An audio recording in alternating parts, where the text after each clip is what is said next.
Hmm. So, good morning, Mr. Rajendra Shah. CA Rajendra Shah. Huh? Yes, good morning, Sandeep जी.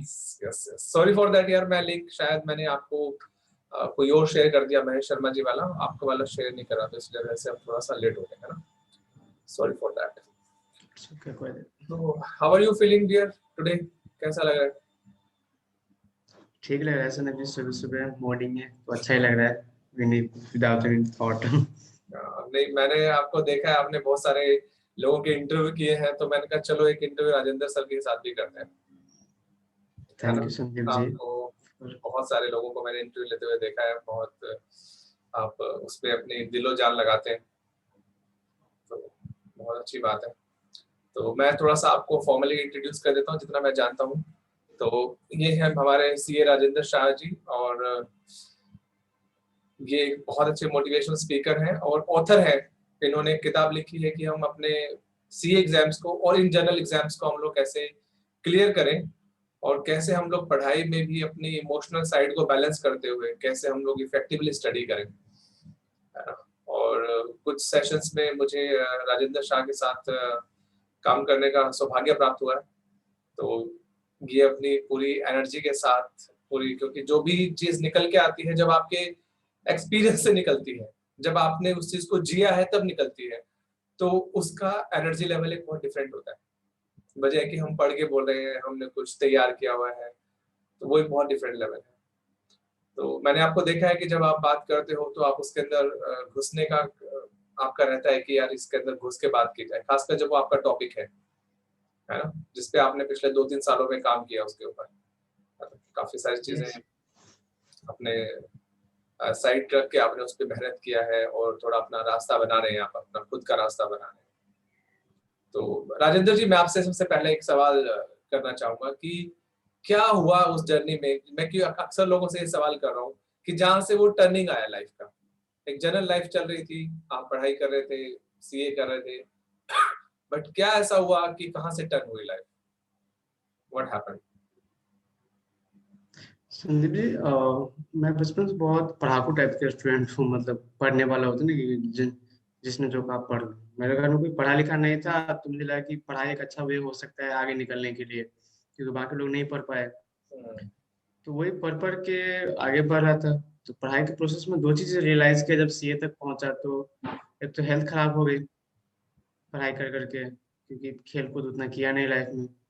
और दूसरा ये realise हुआ कि पढ़ाई करने के बावजूद भी मैं कहीं कहीं डरा डरा सा लग रहा था. डर के जी रहा हूँ, किसी के अंडर जी रहा हूँ, कहीं पे काम कर रहा तो अच्छा फील नहीं हो रहा है. तो दो चीज था जिसकी वजह से मैंने डिफरेंट रास्ते चूज करने की कोशिश किया कि एक अच्छा फील हो, एक फ्रीडम आए, क्योंकि अगर इतना मेहनत किया और फ्रीडम नहीं आया तो क्या फायदा. और दूसरा हेल्थ इशू था. ओके. तो इन दोनों चीजों ने आपको इस अलग थोड़ा सा रास्ता चूज करने में या एक्सप्लोर करने में आपको कि मैं कुछ इससे बाहर करूं, तो ये चीज यस. बहुत बढ़िया. तो ये जो इसकी शुरुआत हुई आपके राजेंद्र जी, ये कब से आप लगाते हैं कि ये टाइम टू टेक टर्निंग था, या वहां पे आपने कोई ऐसा रिसोर्स मिला या आपको कोई ऐसा रास्ता दिखा, या किसी पर्सन के थ्रू या किसी किताब के थ्रू या किसी सिचुएशन के थ्रू, जहाँ पे लगा कि यार नहीं, अब ऐसा नहीं चलेगा, अब कुछ डिफरेंट करना पड़ेगा? मेरे अंदर कमी बहुत थी. और इतनी कमी थी कि और वो कमी पे मैं काम न करता, उसको कुछ टाइम के लिए साइड भी कर देता, छुपा भी देता, तो मैं अच्छा वाला जिंदगी नहीं जी पाता. मैं अंदर से घुट घुट के मरता. ऐसी वाली जिंदगी था. तो मैंने ट्राई किया. टिपिकल चीज, ऐसी बात नहीं ट्राई किया. सीए बनने से पहले भी 8-10 जॉब ट्राई किया. सीए बनने के बाद भी 6 महीने 1 साल के अंदर 3 जॉब ट्राई किया. तो कोशिश की, ऐसी बात नहीं टिपिकल लाइफ जीने की, बट सक्सेस नहीं हुआ. कई जगह से धक्के मार के भगा दिए, मैंने छोड़ दिया, अच्छा नहीं लगता था. तो बहुत सारे ऐसे ट्रिगर पॉइंट रहा लाइफ में कि छोटे छोटे ट्रिगर पॉइंट कनेक्ट होते गए. कई बार ऐसा बवंडर बन गया कि अब लगता है कि नहीं, अब करना ही है. तो वो जितना लोगों को और एक्सप्लोर किया तो कॉन्फिडेंट आने लगे कि यार हो सकता है, ऐसे पॉसिबल नहीं है, डिफिकल्ट तो है, बट बाकी दुनिया में देखा तो लगा कि हो सकता है. तो एक आपने इनिशिएट शुरू किया है स्पीक एंड लर्न क्लब के थ्रू, मैंने उसके इवेंट भी अटेंड किया है एक दो। तो इस क्लब के थ्रू आप किस किस तरह से लोगों तक पहुंचना चाह रहे हैं, क्या मैसेज लेके जाना चाह रहे हैं इस क्लब के थ्रू? ये क्लब स्टार्ट बेसिकली जब मुझे रियलाइज हुआ कि I need to work on my all these skills like communication, stage fear, personality and all these things. जब रियलाइज हुआ तो ढूंढना स्टार्ट किया कि कहाँ-कहाँ पे मैं सीख सकता हूँ, ताकि मैं एक अच्छा वक्ता बनूँ या एक अच्छा स्टेज परफॉर्मर बनूँ। जब सीखने की कोशिश किया तो बाहर मार्केट में उतना प्रॉपर गाइडेंस भी नहीं मिल पा रहा था, बहुत ज़्यादा रिसोर्स भी नहीं था, पैसे भी नहीं थे, लोग हर कोई चार्ज कर रहे थे। तो मैं खुद अपनी जर्नी को एक्सप्लोर करने के लिए था कि मैं बेटर तरीके से सीख पाऊँ, मुझे ज़्यादा चांस मिले। बाकी जगह ज़्यादा चांस ही नहीं देते, 2 मिनट के लिए बोलने के लिए देते थे, 1 मिनट के लिए बोलने के लिए देते थे। तो मेरा खुद का एक इनर कॉलिंग था कि मुझे सीखना है, और जब खुद सीखना है तो कहता है कि अ, ल लर्निंग बाय टीचिंग समथिंग होता है ना, कि आप जब लर्निंग बाय टीचिंग करते तो वो कांसेप्ट को फॉलो किया एंड उसको बढ़ाने लगा। तो मुझे लगा कि बहुत सारे और भी लोग हैं जिसको सीखने की ज़रूरत है। हुँ, ये स्टेज फ़ियर बहुत सारे लोगों की है। हुँ, तो उस जर्नी को एक्सप्लोर किया तो बहुत सारे लोग आने लगे एंड लोगों को हेल्प करते कि आप स्टेज फ़ियर खत्म कर सकते हैं, इतना बड़ा चीज़ नहीं है जितना हम बना रहे थे इसको। तो वही है कि डेढ़ 2 साल तक इवेंट किया, 100 से ज़्यादा इवेंट किया, तो बहुत सारे लोग कनेक्ट हुए थे। हाँ, क्योंकि ये आपने जो बहुत अच्छी बात बोली कि जब हम कुछ सीखना चाहते हैं, हम खुद से तैयार होते हैं, है ना? तो एक ये होता है कि हम किसी एक ऐसे पर्सन के पास जाएँ जो हमें सिखा सकता है ना? और कई बार वो पर्सन मिलना अपने आप में एक लंबी जर्नी हो जाती है, कि आप एक सही पर्सन से जहाँ पे आपके अंदर से आवाज़ आए कि हाँ, मुझे इस पर्सन से सीखना है। और जब हम उस पर्सन तक पहुँचते हैं, तो फिर एक दूसरा चैलेंज आता है कि उस पर्सन की अपनी कुछ लिमिटेशंस हैं, एक्सपेक्टेशन है, तो इन टर्म्स ऑफ मनी हो सकता है वो, है ना? इन टर्म्स ऑफ टाइम हो सकता है वो। तो फिर एक कांस्टेंट आता है ना? फिर हमें लगता है कि यार, अब शायद मैं इस तरह से तैयार नहीं हूँ, है ना? और फिर जो आपने ये स्टेप लिया कि आपने खुद से एक स्पेस क्रिएट किया, एक क्लब क्रिएट किया कि जहाँ पे आप लोगों के साथ सेम चीज़ को आप सिखा भी रहे हैं, सीख भी रहे हैं, और उसमें आपने बाकी ट्रेनर्स को भी इनवाइट किया वहाँ पे अपने एक्सपीरियंस शेयरिंग के लिए। और जहाँ तक मैं देख पाया आपके क्लब को, आपने जो भी इवेंट्स किए, तो बहुत अच्छा रहा, मतलब बहुत बढ़िया रहा कि आपने भी सीखा और बाकी लोगों को भी एक ऐसा एनवायरनमेंट मिला जहाँ पे वो इंटरैक्ट कर पाए, है ना? अपनी बात को कह पाए, है ना? तो ये चीज़ें बहुत पर्सनली मैंने बहुत दूर से देखा है इसको, तो ये बहुत अच्छा रहा आपने ये इनिशिएट लिया। और मुझे लगता है कि अगर आप चाहें तो इसको, आजकल जो टाइम चल रहा है, इसको ऑनलाइन भी कर सकते हैं, है ना? कि जैसे मान लीजिए चाहे 5-10 लोग ही हों, इट डज़न्ट मैटर। नंबर्स क्या होता है कि हमारे माइंड में नंबर्स घूमता है, कि यार अभी कितने लोग आ रहे हैं, कितने हैं अभी? तो मैं पर्सनली बताऊँ, जैसे आजकल मैं सेशन कर रहा हूँ, तो शुरू में लगता था कि यार कितने लोग शायद देख रहे हैं इसको, but it doesn't matter at all. मैं अपना काम ईमानदारी से कर रहा हूँ, जहाँ तक इसको पहुँचना होगा वो पहुँच जाएगा, जिसको आना होगा वो आ जाएगा, है ना? चाहे मैं अकेला हूँ या आपके साथ बात कर रहा हूँ या कोई 2 ही लोग हैं, 3 ही लोग हैं। मेरा पर्सनल एक्सपीरियंस ये है कि जब सच में आप जेन्युइनली कुछ करना चाहते हैं, तो उसको करें। जो भी लिमिटेड रिसोर्सेज़ हैं, जिस भी तरीके से हो सकता है, शायद आपने वो कोटेशन भी सुनी हो, start where start from where you are, use what you have and do what you can. तो जब हम इस चीज़ पे करते हैं काम, कि जहाँ पे है हमें वहीं से अपनी जर्नी को शुरू करना है। जो है रिसोर्सेज़ उसी को इस्तेमाल करके आगे बढ़ना है, और जो कर सकते हैं वो करें, है ना? तो बहुत बहुत बढ़िया है राजेंद्र जी, स्पीक एंड लर्न क्लब वाला आपका इनिशिएटिव, और इसमें आप और आगे जाएँ, है ना? क्योंकि हर एक क्लब की शुरुआत ऐसे होती है। कोई भी बड़ी से बड़ी ऑर्गेनाइज़ेशन, चाहे वो एप्पल हो, माइक्रोसॉफ्ट हो, शुरुआत ऐसी होती है, छोटी-छोटी शुरुआतें होती हैं और फिर धीरे-धीरे लोग जुड़ते हैं। आपको खुद को कॉन्फिडेंस भी आने लगता है कि हाँ यार, नहीं है, इसमें कुछ और बड़ा किया जा सकता है। तो uh, good luck for that. Thank you, दूसरी चीज़ थैंक यू मैं सो राजेंद्र जी, मच। आपसे आपने बोला कि हेल्थ आपका एक कंसर्न रहा है, तो हेल्थ के बारे में थोड़ा-सा बताएँगे कि क्या आपका अनुभव रहा और किस तरीके से आपने काम किया इसके ऊपर? क्योंकि मैं देखता हूँ कि हेल्थ भी लोगों का बहुत बड़ा एरिया है जिस पे हम लोग बहुत नेग्लेक्ट भी करते हैं, है ना? तो आपने इस पे काम किया है और आपने मैंने आपका प्रोफाइल देखा तो आपने उसमें हेल्थ एक्सपर्ट भी लिखा है। तो थोड़ा-सा इस बारे में बताएँ कि हेल्थ का क्या है और कौन-कौन सी ऐसी 2-3 प्रैक्टिसेज़ हैं जिससे हम शुरुआत कर सकते संदीप जी, सीए की पढ़ाई के बारे में पता ही है कि बच्चे यहाँ कितने बड़े सिटिंग करते हैं, और इतना सीटिंग करते हैं और उस टाइम पे हेल्थ के बारे में हमें होश नहीं रहते, क्योंकि हमारे बॉडी 25 साल तक 20 नेचुरल तरीके से काम करता है, नेचुरल तरीके से हमारी चीज़ों को करते हैं। सबसे मेजर इश्यू जो मेरे साथ आया और मैक्सिमम लोगों के साथ आता है, डाइजेशन इश्यू, क्योंकि सारा प्रॉब्लम की शुरुआत वहीं से होती है, डाइजेशन से। मेरे साथ भी प्रॉपर डाइजेशन नहीं हो रहा था, या अनटाइमली चीज़ें हो रहा है, या आप अपने कंट्रोल में नहीं है, क्या हो रहा है। तो उसी पे काम करना स्टार्ट किया, क्योंकि जब आपका पेट खराब रहता है तो पूरा शरीर, दिमाग भारी-भारी सा लगता है, सिंपल सी बात है। आप लाइट फ़ील नहीं करते, आपको लगता है कि एनर्जी नहीं है शरीर में। मेरे साथ भी सेम इश्यू हुआ, तो मैंने उसका आंसर ढूँढना स्टार्ट किया। जब ढूँढना स्टार्ट किया, तो मेरे घर में एक और प्रॉब्लम, मैंने एक और लोगों में देखा प्रॉब्लम। मुझे लगा मुझे में ही, तो मेरे एक बड़े भाई है सूरज शाह, तो उसमें तो मुझसे भी ज़्यादा प्रॉब्लम था, क्योंकि और वो उसके एज भी 40 के आस-पास है। उसमें तो डाइजेशन के साथ-साथ उसका डायबिटीज़ था, मोटापे थे, बीपी थे, उसमें तो भरा पड़ा था। तो बेसिकली हम दोनों ने काम किया बड़े अच्छे तरीके से। उसने भी काम किया, मैंने भी काम किया। जब काम करने निकला तो बाहर कई चीज़ दिखने के आए। जैसे कई ऐसे एक्सपर्ट नज़र आए, कई नेचुरल लाइफ़स्टाइल नज़र आए, अलग-अलग तरीके से लोग। सबको देखा तो काफ़ी चीज़ समझ में आई, और उन सबको काम करना स्टार्ट किया। चाहे वो आप सात्विक भोजन लो, सात्विक भोजन, आप सिंपल खाना रखो, अपने लाइफ़स्टाइल को सिंपल रखो, जो सूर्योदय होती है, सूर्यास्त होती है, उसके हिसाब से आप रूटीन रखें अपना, और जितना हो सके उतना लिक्विड खाना खाएँ, जल्दीबाज़ी ना करें खाने में, चबा के खाएँ, इनफ पानी पिए, और हो सके तो डेली बेसिस पे एक्सरसाइज़ ज़रूर करें। जी। हुँ, तो ये मोटा-मोटी मैंने कुछ सीखा, उसको मैं अपने लाइफ़ में जी रहा हूँ, और मुझे काफ़ी अच्छा फ़ील हो रहा है। पिछले 6 महीने से तो बहुत ज़्यादा अच्छा फ़ील हो रहा है। हुँ, हुँ, हुँ, हुँ। बहुत बढ़िया।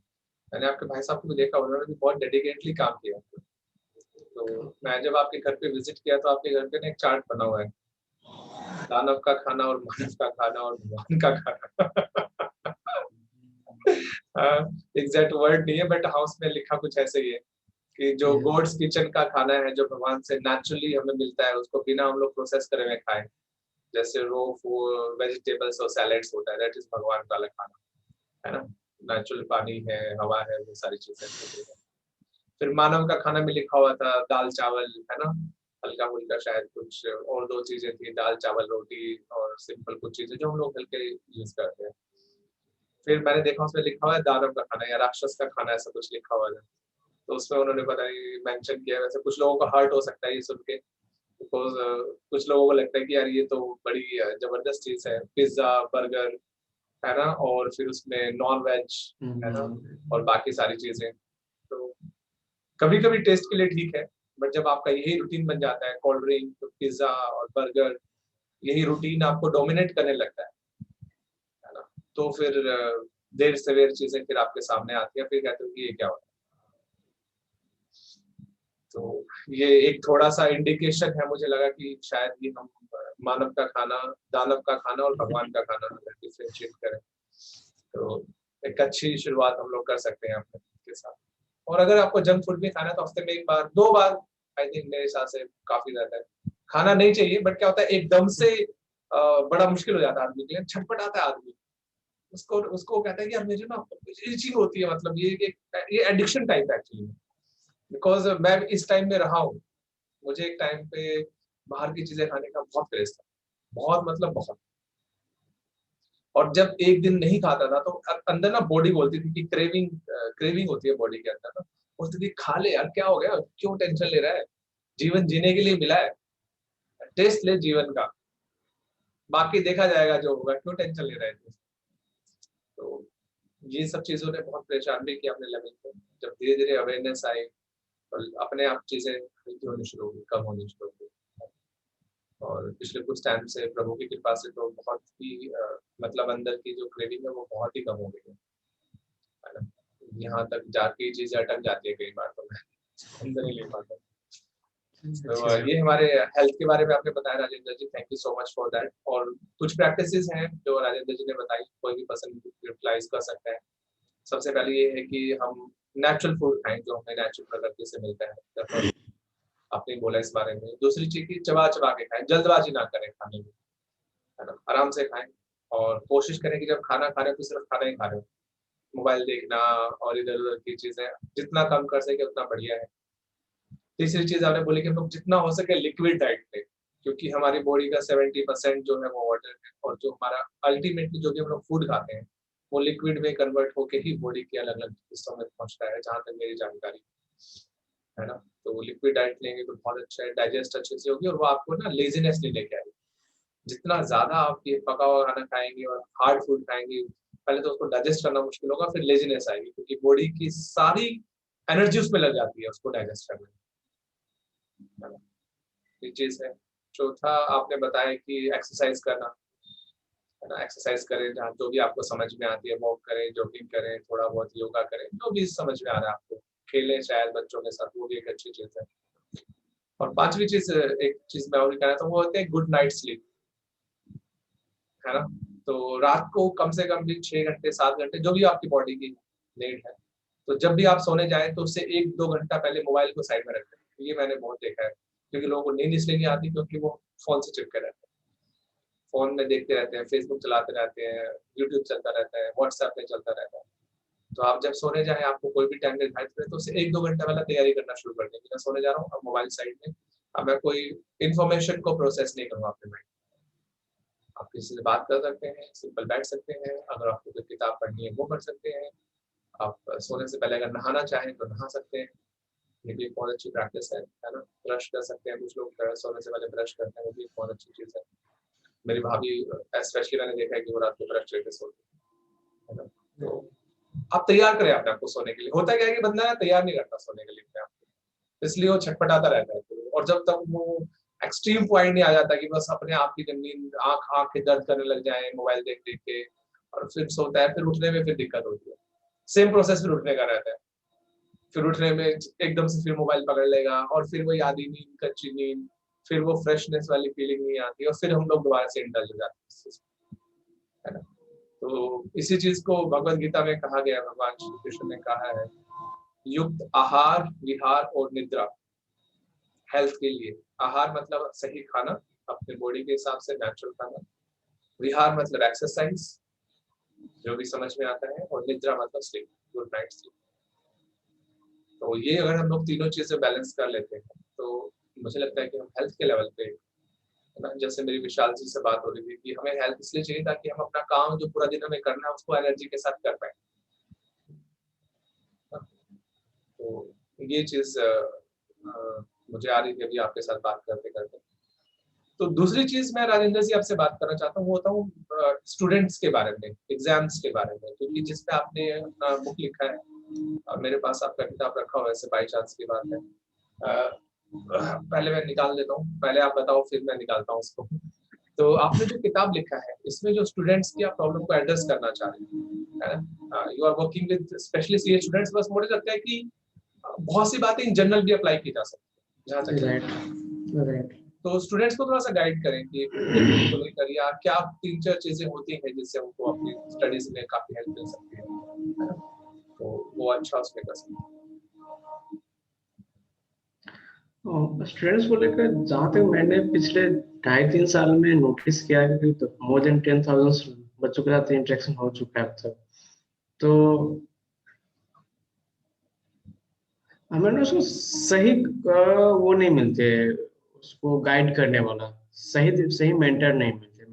मेरा गलत मेंटर मिल गया था मुझे जब मैं इंटर लेवल पे था, तो किसी ने कहा था कि आराम-आराम से सीए का एग्ज़ाम करो, बड़ा टफ होता है, ये होता है, वो होता है और उसके चक्कर में मुझे 5 साल लग गया, 8 अटेम्प्ट लग गया और जब सीए फाइनल में आया तो अच्छे-अच्छे मेंटर मिले। उसने कहा कि देख हर हर कोई अपने आप में अर्जुन है, हर कोई कर सकता है, हर किसी कोई डिफरेंट नहीं है। जो रैंक ला रहा है, जो टॉप कर रहा है, वो भी इसी प्लैनेट पे है, तो वो भी यही खाना खाता है और तू भी इसी प्लैनेट पे है, तू भी यही खाना खाता है, तो तू भी कर सकता है। बस थोड़ा-सा अपने अंदर देख और अपने आप पे काम कर, सिंपल सी बात है। तेरा भी मेमोरी सेम है। तो बच्चों का भी यही होता है कि उसको एक सही बंदा मिले, सही जो उसके ब्रेन पे ना उसको माइंडसेट को तैयार कर सके।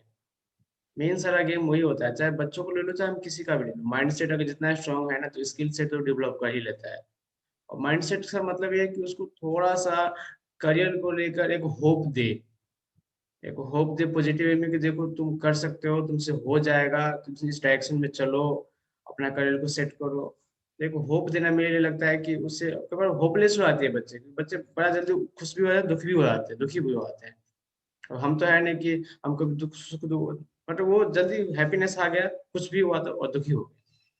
तो उसको जो छोटा-छोटा उसके जो सैड मोमेंट होते हैं ना, उसमें एक बूस्टर चाहिए होता है और वो बूस्टर कोई दे, क्योंकि हर बच्चा अपने आप में अर्जुन है, वो हर कोई हर कुछ कर सकता है। तो मेरा यही रोल रहता है कि मैं उसको एक बूस्टर दूँ और साथ में एक होप दूँ फ्यूचर का, कि फ्यूचर अच्छा है। बहुत बार हम बहुत कम एज में आजकल 14, 15, 16, 18, 20 साल के बच्चे अजीब-अजीब वर्ड सीख लेते हैं, डिप्रेशन, स्ट्रेस, प्यार और इन चीज़ों में वो फँस जाते हैं। लगता है कि ये क्या है, यही ज़िंदगी है। बट उसको एक अच्छा वाला होप देना है कि देखो, इससे अच्छा बेटर है कि तुम क्रिएटिव बनो, आर्टिस्ट में जाओ, पढ़ाई करो, अपने आप पे काम करो, एक्सरसाइज़ करो। ये सब अच्छी चीज़ें हैं, तो उसको अच्छी चीज़ इम्प्लांट करना पड़ता है। और वो चीज़ मैं इम्प्लांट करता हूँ ताकि उसके अंदर अच्छा है। तो मैं उसको यही गाइड करता हूँ कि अपने सही कंटेंट को कंज़्यूम करो, चाहे तुम्हारे वो कंटेंट दोस्तों से आ रहा है, फैमिली से आ रहा है, टीचर से आ रहा है, किसी वीडियो से आ रहा है, किसी किताब से आ रहा है। तो कंटेंट को लेकर थोड़ा सिलेक्टिव हो जाओ और कर सकते हो, तुम सब कर सकते हो। जब मैं कर सकता हूँ तो हर कोई कर सकता है।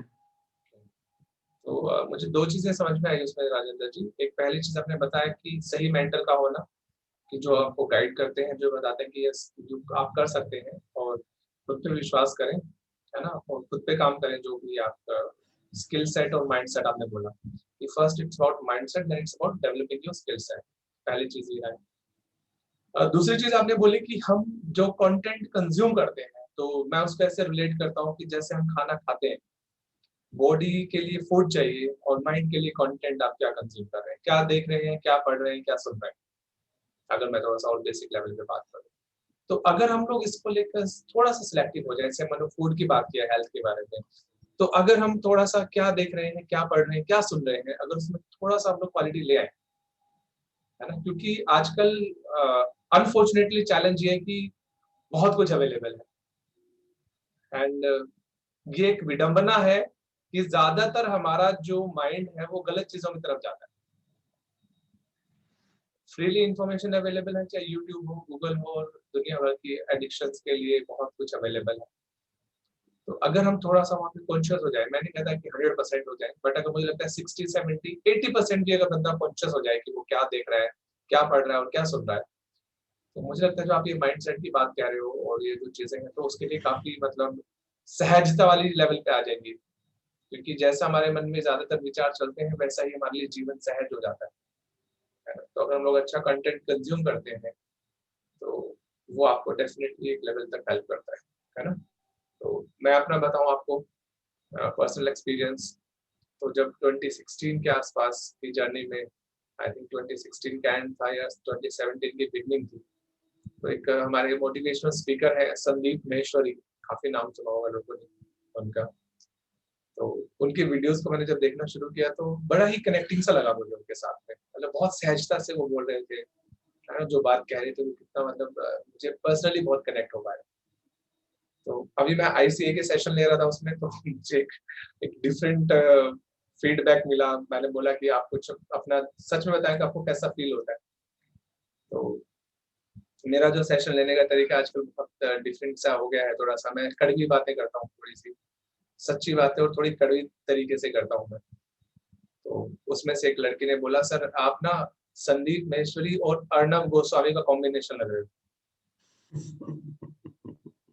मैंने कहा अच्छा, मैंने एक्चुअली अभी तक अर्णव गोस्वामी जी को सुना नहीं है, सही बताऊँ, to be very frank, but सुना है कि हाँ, वो प्रेस की फील्ड में हैं और बहुत बेबाक तरीके से बोलते हैं अपनी बात को, कई बार तो रूड भी हो जाते हैं। मैंने सुना है उनके बारे में, बट मैंने कभी उनको पर्सनली देखा नहीं है।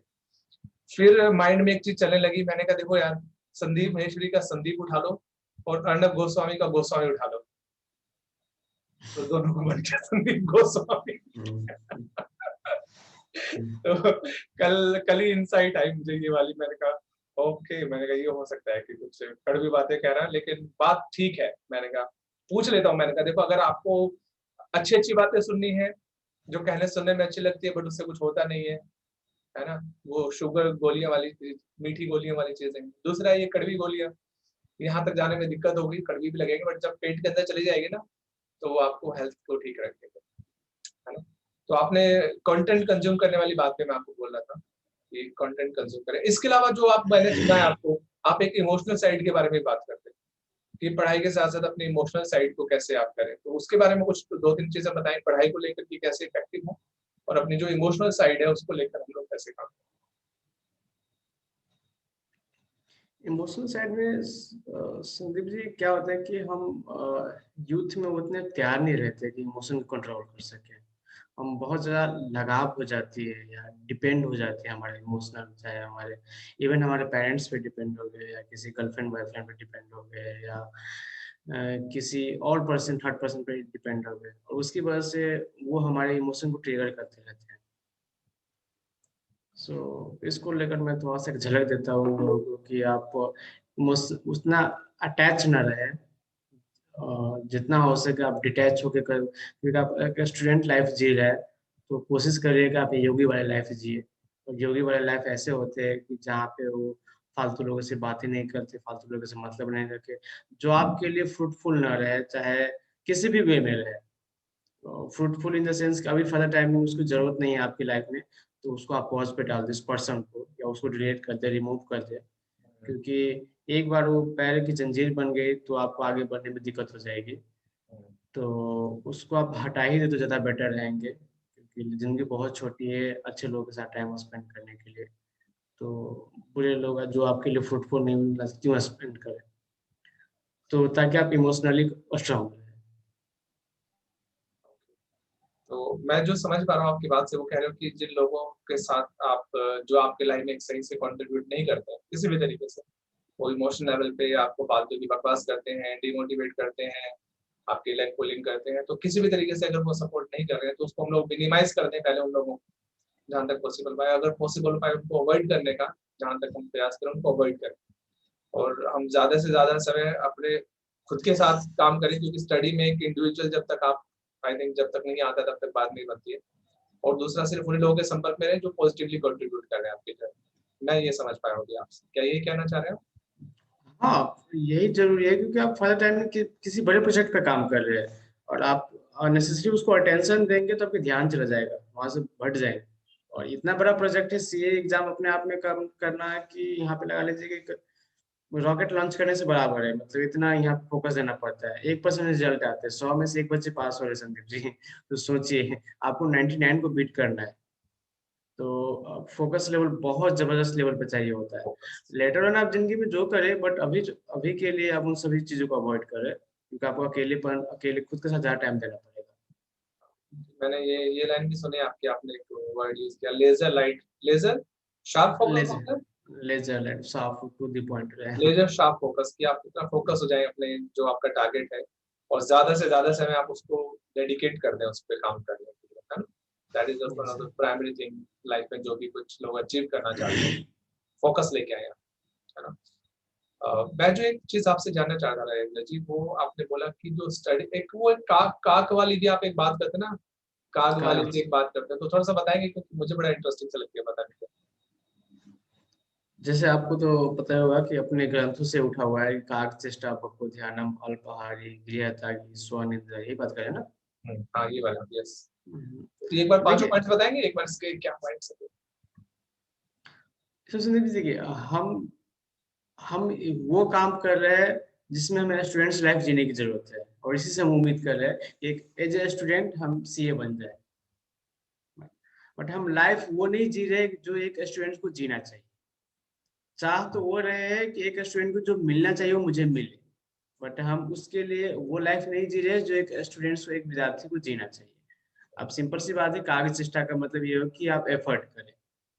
अभी पूरा शिद्दत के साथ ईमानदारी के साथ जैसे काग ने मेहनत किया था पॉट से पानी निकालने के लिए। अब आप सोचते हैं 2 घंटे, 4 घंटे, 5 घंटे, 6 घंटे इवन 8 घंटे तक मेहनत करके सोचते हैं रिज़ल्ट नहीं आता, फेल हो जाते हैं। अब जहाँ पे डिमांड है 14 घंटे की, 16 घंटे की तो आप कॉम्प्रोमाइज़ क्यों कर रहे हैं? जहाँ पे सिलेबस को रिवाइज़ करने की है 10 बार, 15 बार तो आप सोचते 2 बार करेंगे, 4 बार करेंगे, तो कैसे होगा? सो काग की तरह आप चेष्टा करें, अपना एफर्ट करें, उसमें कंजूसी कर लेते बहुत सारे लोग, और बाकी 10 बहाने बनाते, 10 कंप्लेन करते रहते, ये रिसोर्स नहीं है, वो नहीं है, अगला नहीं है। तुमने कितना मेहनत किया, सिंपल सी बात है। बको ध्यानम के मतलब वही है कि जैसे फोकस वाली बात है, एक पॉपुलर अगर एक मछली को पकड़ने में 6 घंटे दे सकता है, 10 घंटा दे सकता है, और तुम 5 मिनट में उठ के भग जाते हो। तुम्हारे 6 घंटे 10 मिनट सीटिंग हुआ नहीं, मोबाइल उठा लेते हो। तो ये सबके साथ प्रॉब्लम है। तो मैंने खुद भी 8-8 घंटे 10-10 घंटे एक सीटिंग में दिया है, बैठ बैठ के पढ़ाई किया है। तो ध्यान को अपना लाए, एकाग्र करें जितना हो सके, दैट इज मोस्ट इम्पोर्टेंट। और उसके लिए हो सकता है कि आपको अवॉइड वाली चीज़ों को छोड़ना पड़े। मैंने मोबाइल को छोड़ दिया था, जो हम छोड़ नहीं पाते। तो एकाग्र चेष्टा बको ध्यान। अल्पाहारी वही खाना, तो आप जैसे आपका आहार रहेगा, जैसे आपके शरीर काम करेंगे, जैसे आपके विचार आएंगे। आप नॉनवेज खाएंगे तो जाहिर सी बात है, आइडिया भी, विचार भी ऐसे ही आएंगे। ऐसे तो है नहीं कि आप नॉनवेज खा के सोचेंगे बड़ा अच्छे अच्छे विचार आएंगे। हो ही नहीं सकता, पॉसिबल ही नहीं। हर खाने की अपना एक इफेक्ट होता है। तो जैसे मैंने उस टाइम पे 3-4 महीने की मेरा वो समय था, उसमें से मोर देन 50% दिन मैंने खिचड़ी खाया था। 50% से ज्यादा खिचड़ी खाना, या साग सब्जी खाना, या मेरे भैया फ्रूट्स काफी लाते हैं तो फ्रूट्स खाना, तो मेरे लिए आसान था कि 4-5 घंटे की भी नींद दे रहा हूँ तो आसान। तो जैसे आप खाना है ऐसे आपकी इफेक्ट रहेंगे। उसके अलावा मैंने कहा कागचेष्टा बको ध्यानम अल्पाहारी गृह त्यागी। हमारे चीजों से इतना लगाव हो जाती है ना कि हम उसको छोड़ नहीं पाते। मेरे घर में खुद 16 लोग हैं, सोचो मैं हर किसी का 5-5 मिनट दूंगा ना, तो 16×5 = 80 हो गए। तो इट इज नॉट पॉसिबल कि आप उतना अटैच होके ज्ञान को हासिल करेंगे। ज्ञान का बड़ा अजीब रिश्ता है। ज्ञान अकेलापन मांगता है, ज्ञान एकाग्रता मांगता है, ज्ञान ठहराव मांगते हैं। और आप सब कुछ को लेके नहीं चल सकते। तो वो मोह मारने बात है, आपको उसको छोड़ना भी पड़ता है जिंदगी में आगे बढ़ने के लिए। आपको रॉकेट की तरह आगे बढ़ना है तो बहुत सारे पार्ट्स नीचे छूट जाएंगे। तो पहले जो हमारे गुरुकुल सिस्टम होते थे, जहाँ पे 10 साल के लिए गुरुकुल में जाते थे लोग, तो बड़ा अच्छा सिस्टम था। ऐसा नहीं था कि उस राजा के पास पैसा नहीं था, वो टीचर को हायर नहीं कर सकते थे, कर सकते थे भाई। बट फिर भी वो भेजते थे ना, ताकि सिस्टम को समझ सके। तो ऐसे होते हम गृह त्यागी नहीं कर पाते, या घर में भी रहते इतना लगाव रख लेते ना, तो वो आपको थोड़ा सा, आपके एक वर्ड है ना, आप बोलते हैं वैराग्य। सो इस वाले लाइफ को थोड़ा सा जीना पड़ेगा, थोड़ा सा कट के रहना पड़ेगा, तभी आप होगा। And last but not least स्वनिंद्रा, कुकुर निंद्रा जिसे कहते हैं, कि आप डॉग की तरह सोए, कि हमेशा उठने के लिए तैयार रहे। तो वो डिपेंड है आपके खाने के ऊपर, सिंपल सी बात है। और सोने का भी तरीका है, हम बड़ा लग्जरियस लाइफ स्टाइल सोने की कोशिश करते हैं। मतलब 15-20 साल में हम सोचते हैं कि हमारे पास सोफा हो, बेड हो, ये हो, फर्नीचर हो, टेबल हो। मैं आज भी कई बार फर्श पे सोता हूँ, और मैक्सिमम टाइम सोएगा, आपने देखा भी होगा मेरा बेड, ताकि उससे हेल्थ सही है ना। क्योंकि सोना इज नॉट अ पर्पस, सोना इज एक्सरसाइज, ताकि आप ये बॉडी फिर से रिचार्ज हो सके। और वो रिचार्ज कहाँ से हो रहा है, कहाँ से बैटरी फिर से फुल हो रहा है। अब रामदेव बाबा जैसे इतने बड़े बड़े लोग अगर फर्श पे सोते हैं, जमीन पे सोते हैं 20-20 साल तक, तो हम कौन से बने। तो सोने का अपना तरीकों को बदले, सोने को पोस्चर को बदले, सोने के रिचुअल को बदले, सीखिए, सब कुछ सीखा जा सकता है। तो ये 5 सिम्टम्स है, 5 एक विद्यार्थी के गुण है। और मुझे लगता है कि स्टूडेंट्स नहीं, इस दुनिया में जो भी लर्नर है, और हम सब लर्नर है, तो हम सबको अप्लाई करना चाहिए। मैं अभी भी अप्लाई करता हूँ सभी। नहीं, इसमें बहुत अच्छी बात बताई आपने, और बहुत 5 चीज़ों में उन्होंने बहुत सी चीज़ें कवर कर दी, जहाँ तक मैं समझ पा रहा हूँ इसको, है ना? और यही चीज़ें हैं जो हमें अपने, अगर सही हमें अपने मकसद तक पहुँचना है, कोई भी गोल है हमारा, चाहे पढ़ाई का है या कोई भी गोल हो सकता है आपका लाइफ में, तो वहाँ पे ये चीज़ें आपको बहुत सपोर्ट करती हैं, है ना? तो thank you for sharing this. मैंने कई बार सुना है इसको, पढ़ा भी है मैंने। लेकिन जिस तरीके से आपने बताया अभी, और जो पाँचों चीज़ें बताई, तो मैं उनका बहुत रिलेवेंस देख पा रहा हूँ, है ना? और ये हर एक बंदे के लिए है रिलेवेंस, है ना? तो घर पे रह के थोड़ा-सा डिटैच रहना थोड़ा-सा मुश्किल है ना? इसलिए बाहर जाके हम लोग कहते हैं ना कि अ, बाहर जाके थोड़ा-सा पढ़ने के लिए, जैसे हम लोग बाहर जाते हैं ना, ऑफ़िस के लिए जाते हैं, स्कूल के लिए जाते हैं, तो वो चीज़ हमें फिर भी लगता है कि चलो उस एनवायरनमेंट में चलेंगे तो ज़्यादातर संभावना है कि उस एनवायरनमेंट के हिसाब से एक्ट करें। लेकिन सेम घर से ऑफ़िस ऑपरेट करना, घर से पढ़ाई करना थोड़ा-सा मुश्किल हो जाता है, क्योंकि वहाँ पे हमारी लेज़ीनेस, बाकी जो हमारे परिवार के लोग हैं, वो अपना अपने तरीके से हमसे कुछ चाहते हैं, है ना? मैं आपका पर्सनल एक्सपीरियंस बताता हूँ आपको। जब थोड़ा सा मैं अपनी इस जर्नी पे था, तो मैं भी सेल्फ टाइम देने की कोशिश करता था कि 2-3 घंटे, 4 घंटे। अब उसमें मैं वीडियो देख रहा हूँ या पढ़ाई कर रहा हूँ या खाली बैठा हूँ, तो घर वाले बोलते थे, "खाली बैठा है यार ये, अच्छा तू ऐसा कर दूध ले आ, अच्छा तू ऐसा कर ये कर दे, अच्छा तू ऐसा कर इसको उठा दे, इसको यहाँ कर दे, इस पे तू ये कर दे, वो कर दे।" और ऐसा लगता था कि यार अब और हम भी कहते थे क्या करें बताओ? मना करें तो उनको बुरा लग रहा है। तो बैठा ही है ना, अब तो मतलब मैं कोई लिटरली एग्ज़ाम नहीं दे रहा था, सही बताऊँ। उसका एक रीज़न ये था कि मैं कोई लिटरली बहुत बड़ा एग्ज़ाम भी नहीं दे रहा था और लिटरली मैं कोई बहुत बड़ी नौकरी भी नहीं कर रहा था और लिटरली मैं कोई बहुत बड़ा बिज़नेस भी नहीं कर रहा था। तो फैमिली वालों को लगता है कि यार अगर ये इन तीनों चीज़ों में से कुछ नहीं कर रहा है, ये पढ़ के कर क्या रहा है?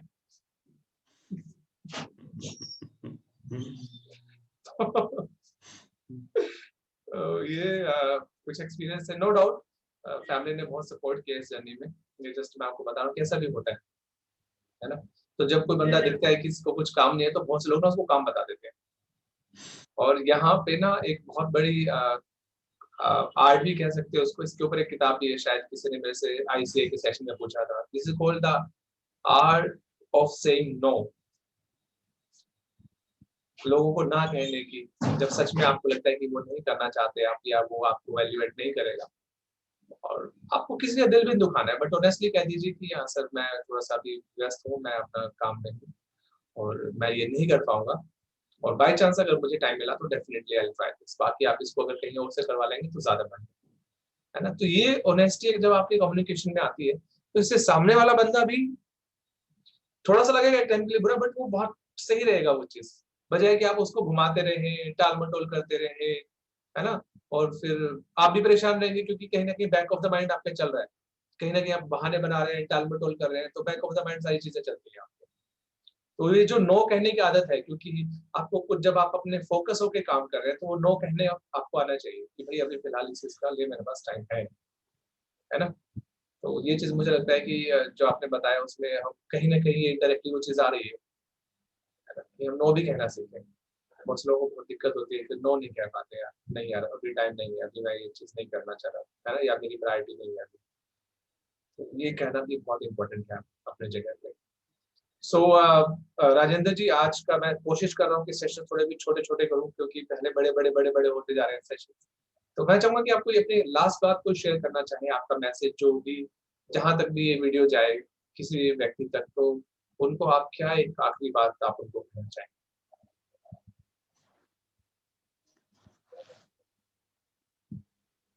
मैंने ये देखा कि मैंने अपनी ज़िंदगी को मैं किसी और के बारे में क्या बोलूँ मैं तो खुद को अपने बारे में देखता है तो मेहनत करके ज़िंदगी को बदलने की कोशिश किया है, चाहे वो मेहनत आपको ज्ञान भी हासिल करना है, कामयाबी भी हासिल करना है, स्पिरिचुअलिटी पाथ में भी आगे बढ़ना है, मेहनत हर जगह है। चाहे हर चीज़ के लिए मेहनत करना पड़ता है। लोग सोचते हैं कि बहुत सारा मतलब जब एक्शन की बात आती है ना, तो वो डलनेस वाले फ़ील आते हैं। हुँ, तो ये बॉडी डिमांड करती है कि उसको आप डलनेस वाली चीज़ें दो, बट आप कुछ और हो।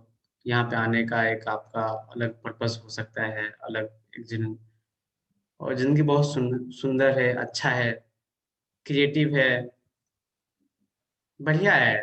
इससे प्यार करो और आगे बढ़ो, सिंपल सी बात है, बट मेहनत करो, मेहनत के बिना नहीं होते। मैं एक वर्कहॉलिक इंसान हूँ, तो मुझे तो यही लगता है कि 2 तरीके से इंसान मुक्ति की तरफ प्राप्त होता है। एक होता है कि धर्मयोगी जो ज्ञान से अपने चीज़ों को, एक होता है कर्मयोगी। तो जब तक धर्म वाली बात समझ में नहीं आती, तब तक कर्मयोगी बन जाओ, क्यों कम हो उसमें ऊपर। तो जितना आप बन सकते हो और खुद के साथ ईमानदार रहे, दुनिया दुनिया को क्या दिखा रहा है डज़न्ट मैटर, आप तो खुद को देख ही रहे हो ना।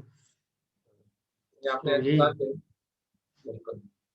तो थैंक यू, ये थैंक 3 फंडामेंटल रास्ते हैं जो भगवद गीता में भगवान श्री कृष्ण ने बताए।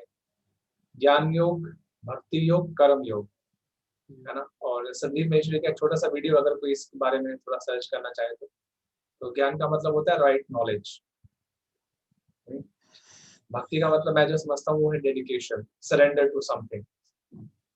और कर्म का मतलब होता है कि आप जो काम कर रहे हैं उसको ईमानदारी और मेहनत से करें, जो भी काम कर रहे हैं। तो तीनों के अपने रास्ते हैं, है ना? कॉम्बिनेशन भी हो सकता है किसी के लिए। तो जो भी आपको जहाँ से भी समझ में आए, अगर कर्म योग से समझ में आ रहा है तो वहाँ से करिए, अगर ज्ञान योग में आ रहा है, right knowledge is also important, क्योंकि उसके बिना तो सही कर्म भी समझ नहीं आता। भगवत गीता में भगवान श्री कृष्ण कहते हैं कि कर्म योग कैसे करो जब तक तुम्हें राइट नॉलेज ही नहीं पता कि सही कर्म क्या है। तो हर चीज का अपना महत्व है, चीजें इंटरकनेक्टेड भी हैं, बट ऑफ कोर्स अल्टीमेटली आपके कर्म ही है। अब राइट नॉलेज लेने के बाद भी सोचो कि मैं नॉलेज लेके बैठ गया हूँ, राइट नॉलेज है जो कि मुझे काफी टाइम तक इस चीज का गुमान रहा है कि हाँ मुझे सही नॉलेज है, लेकिन मैं सही कर्म नहीं कर रहा हूँ।